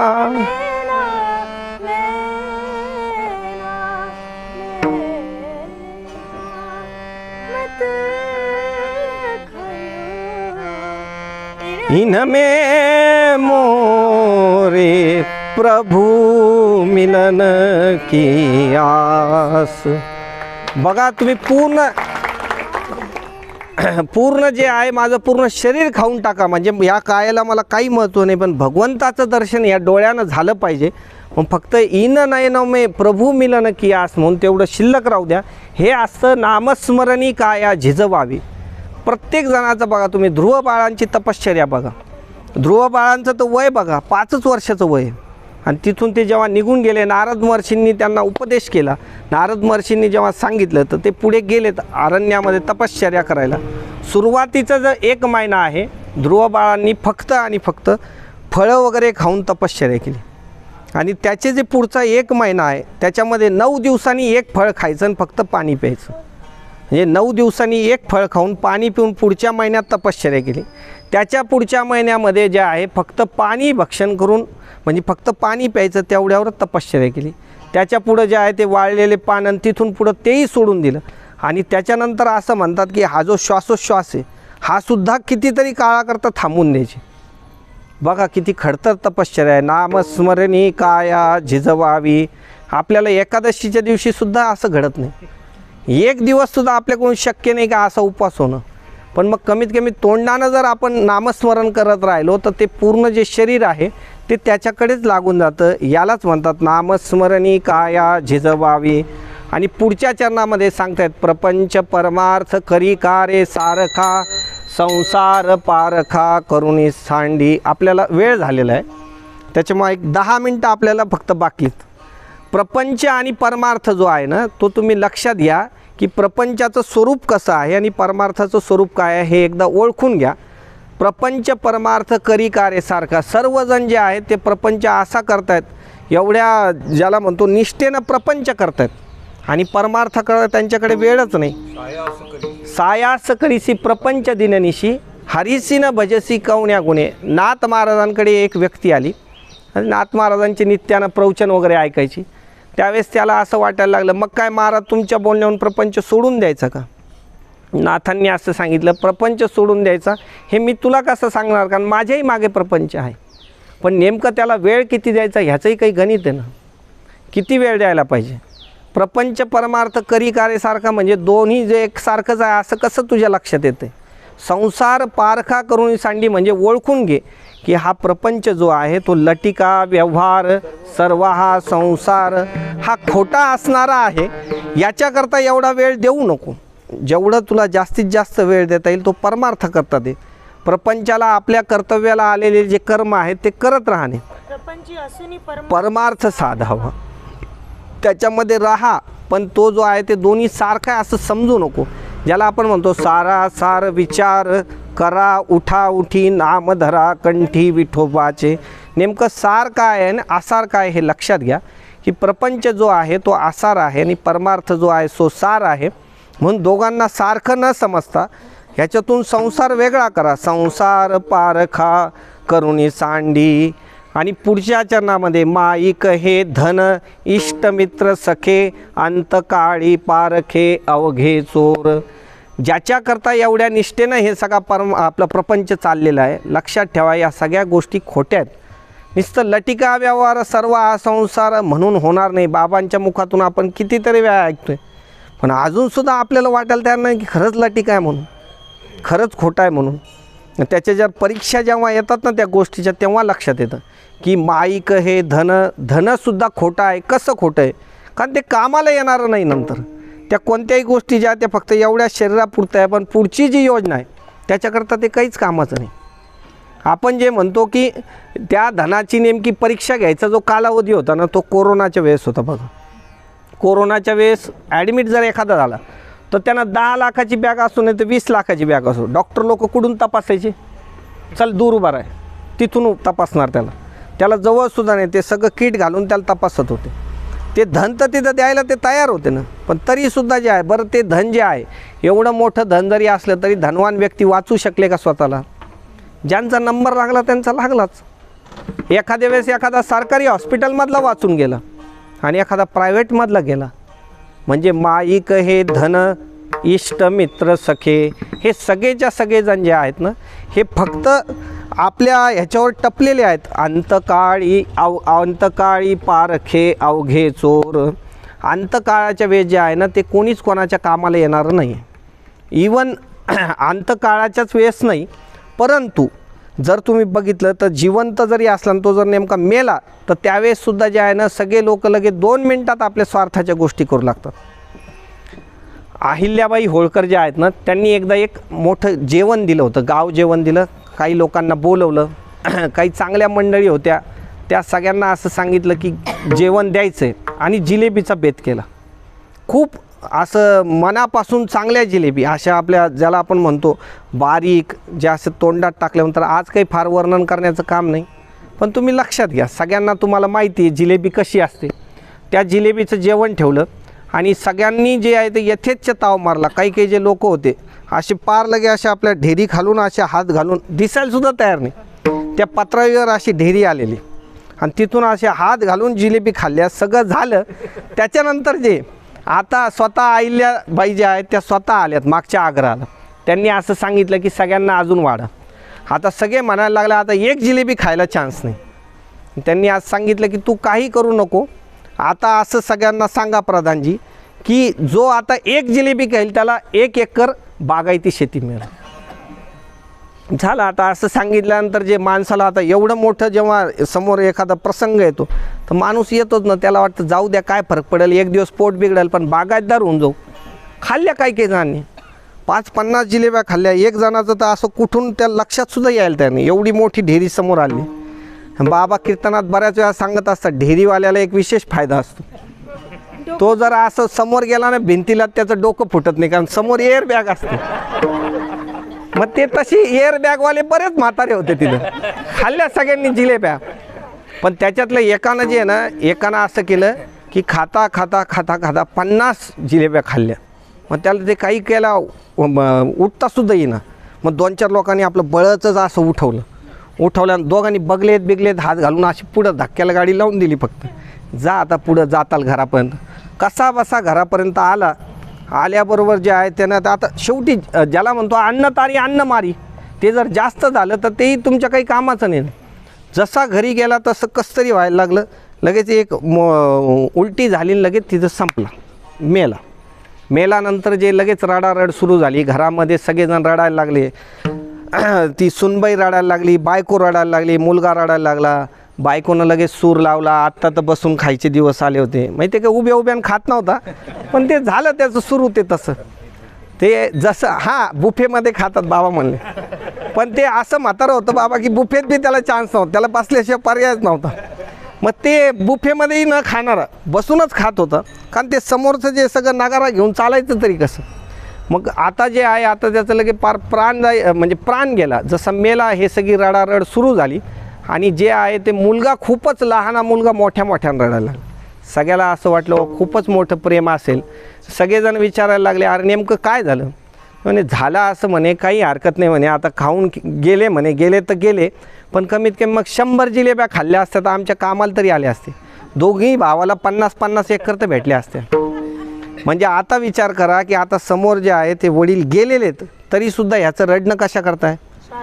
मग हे ज्या सगळ्या गोष्टी आहे, अंतकाळी पारखे अवघे चोर, कितीतरी याच्यावर आपण उदाहरण देऊ शकतो की या सगळ्या ज्या गोष्टी आहे हे जेव्हा परीक्षा येतात त्या परीक्षेच्या काळामध्ये या सगळ्या गोष्टी आपल्या लक्षात येतात.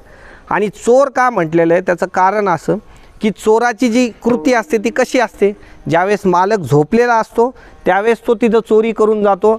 ती जशी कृती आहे तसं मृत्यूच्या शय्येवर आपण गेलो म्हणजे एकदा का तिथं आपले डोळे झाकले का हे सगळे चोरच आहेत, त्याच्यावर टपलेलेच आहेत. म्हणून अंतकाळी पारखे अवघे चोर. आणि मग हे सगळे अवघे चोर का. त्याच्यामुळं तुम्ही लक्षात घ्या की या सगळ्या ज्या गोष्टी आहेत कोणी कोणाच्या कामाला येणार नाही. एका जनार्दनी न धरी भरवसा, कोण यमपाशा चुकविल विठोबा रखुमाई. जय विठोबा रखुमाई, विठोबा रखुमाई, विठोबा रखुमाई. विठोबा रखुमाई विठोबा रखुमाई विठोबा रखुमाई विठोबा रखुमाई विठोबा रखुमाई विठोबा रखुमाई विठोबा रखुमाई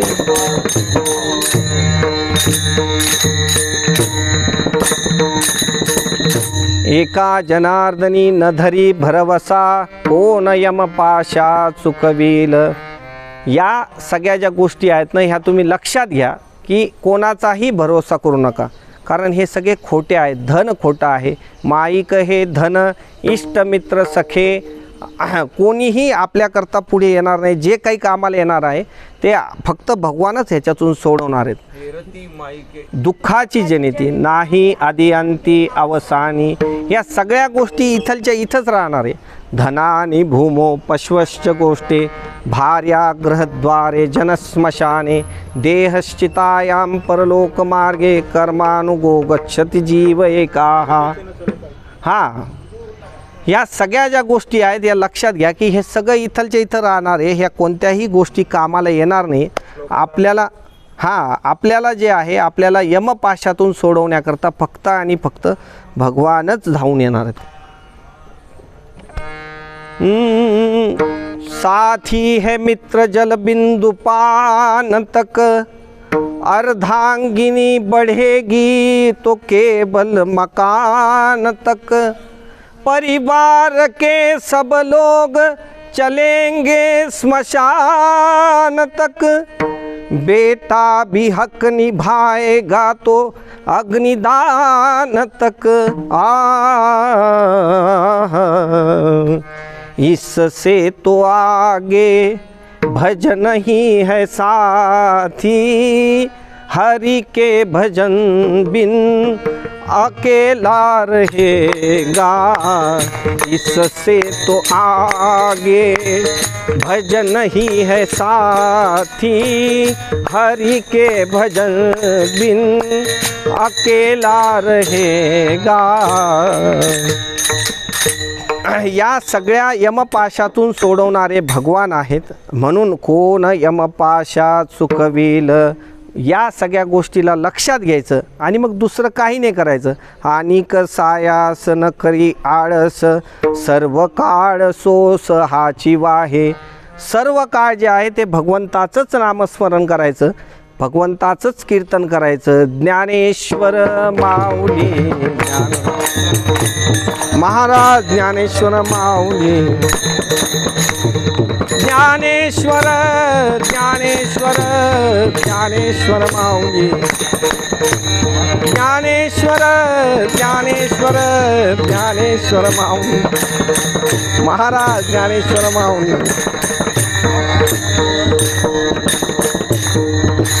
हो,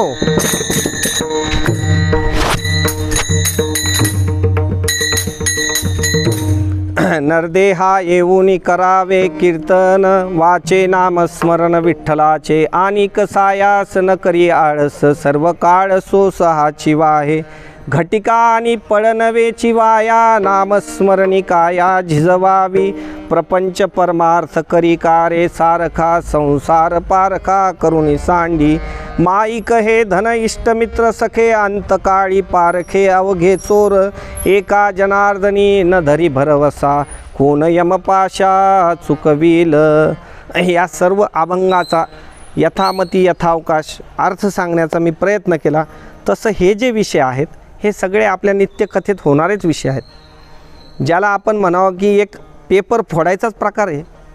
रोज पेपर फुटतो त्याच्यातलाच या सगळ्या गोष्टी. सध्या पेपर फुटीचं काय चालू आहे, एक विषयच चालू आहे. तसं हे सगळे विषय तुम्हाला माहिती आहेत.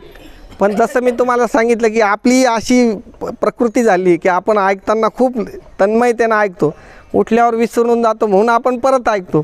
या सगळ्या गोष्टी लक्षात ठेवा. पण मुख्य जी गोष्ट आहे बाकीच्या सगळ्या विसरल्या तरी चालतील, पण नामस्मरणाला विसरता कामा नये. याच या अभंगातला संदेश आहे.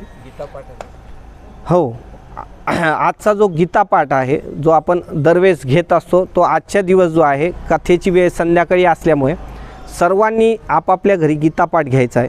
त्या गीतापाठ घेण्याकरता कोणताही आळसमध्ये आणायचा नाही. ज्यानं त्यानं तो गीतापाठ व्यवस्थित प्रकारे घ्यायचा आहे.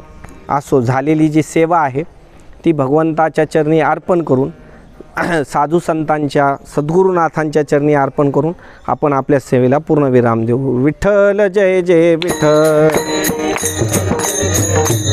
जय विठ्ठल जय जय विठ्ठल. आ बोलिली लेकुरे वेळी वाकुळे उत्तरे,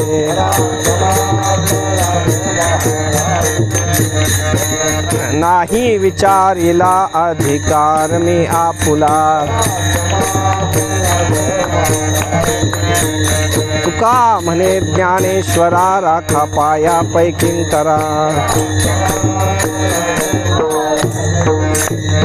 ज्ञानदेव तुका. आरती घ्यायची, थांबा थांबा. हो आरती बाकी, आरती घ्यायची. लावली का आरती?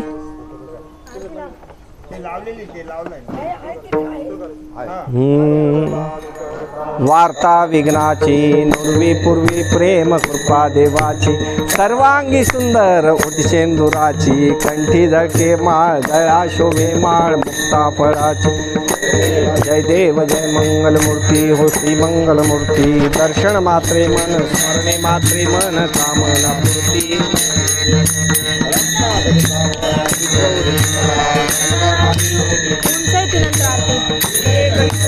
सोबत पुरे चरणी गारे मंगलमूर्ती. दर्शन कामना पूर्ती. जय देव जय देव. पीतांबर फणिवर बंधना, सरळ सोंड वक्र तुंड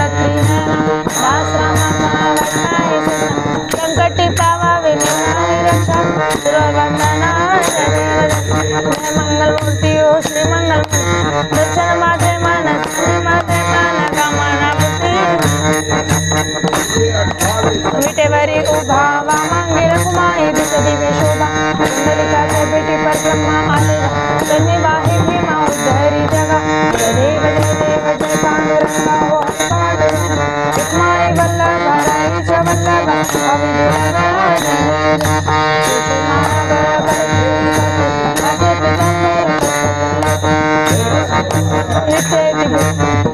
हनुमंत पुढे उभे राहा. जय देव जय पांडुरंगा. रुक्माई वल्लभ राईच्या वल्लभ पावे विलगा. जय देव जय देव. भक्त जन येते ओ साधू जन येते, चंद्रभागेमध्ये स्नान जेते. दर्शन मागे तया माधवाचे नाम देव भावे वाळी. जय देव जय देव जय पांडुरंगा हो हर पांडुरंगा. रुक्माई वल्लभ राईच्या वल्लभ पावे विलगा. जय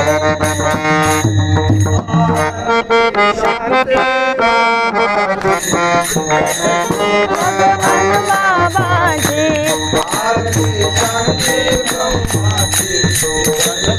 भगवान बाबांची अनुष्ठान बहुता जन्मीचे, उदय आले पासाचे.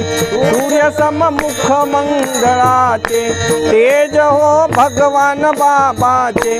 भौम्य गडावरी तपोभूमीवरी, रंगली सृष्टी खरी महिमा क्षेत्र त्या स्थळाची.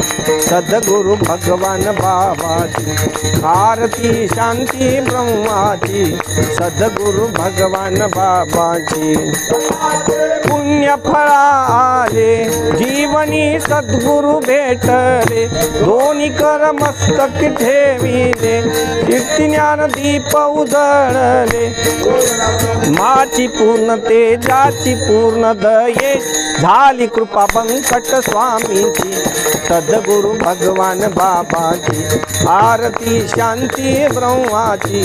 सद्गुरु भगवान बाबांची काया वैभवशाली कानात शोभे मिकबाणी भेट्याची किमयाच आगडी गंध बहु शोभतो भाडी आनंद बोलण्यात शांती हृदयात जनहितात यात्रा जीवनाची सद्गुरु भगवान बाबाची आरती शांती ब्रह्माची सद्गुरु भगवान बाबाची स्वामी परंपरे श्री कृष्ण दास हे दुसरे श्री भक्त राज हे तिसरे दासासी बोधविले खरे श्रीराम नाव चरणी दिला ठाव भवार नवी घाव झाली वो आनंदाची सद्गुरु भगवान बाबाची आरती शांती ब्रह्माची सद्गुरु भगवान बाबाची आरती राजा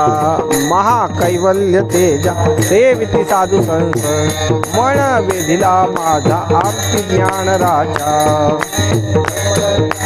ही नेनती कोणी अवतार पांडुरंग नाव ठेविले ज्ञाने आरती ज्ञान राजा महाकैवल्य तेजा सेविती साधू संत मन वेधिला माझा आरती ज्ञान राजा वटगुह्य बोले विश्व ब्रह्मचिके राम जनार्दनी पायी टकच केले आरती ज्ञान राजा महाकैवल्य तेजा सेविती साधू संत मन वेधिला माझा आरती ज्ञान राजा महाराजा समर्था त्रिभुवनी तुझी थोर जगद्गुरु जगन्नाथा आरती एकनाथा संसार सुखनाशे मंत्राचे बीज आरती एकनाथा महाराजा समर्था त्रिभुवनी तुझी थोर जगद्गुरु जगन्नाथा आरती एकनाथा घेता सुख माते जीवा चरणी न पुरे आता आरती एकनाथा महाराजा समर्था त्रिभुवनी तुझी थोर जगद्गुरु जगन्नाथा आरती एकनाथा खालील लोटांगण गुरुधामा सच्चिदानंद मूर्ती पाय दाखवी आम्हा आरती तारामा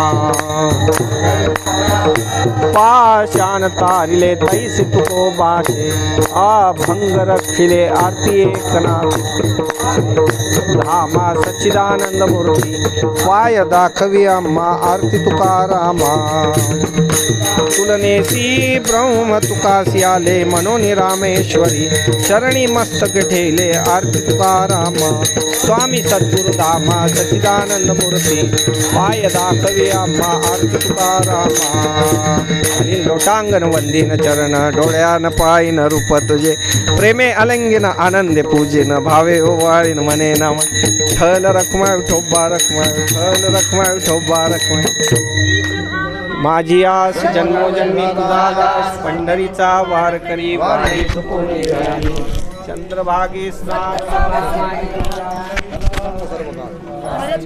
दे हरी देशला तरी पाहे पांडुरंगा आणि का तुझे काही न मागो देवा मज ठेवी पायी संताची आणि का तुझे काही न मागो देवा ज्ञान दे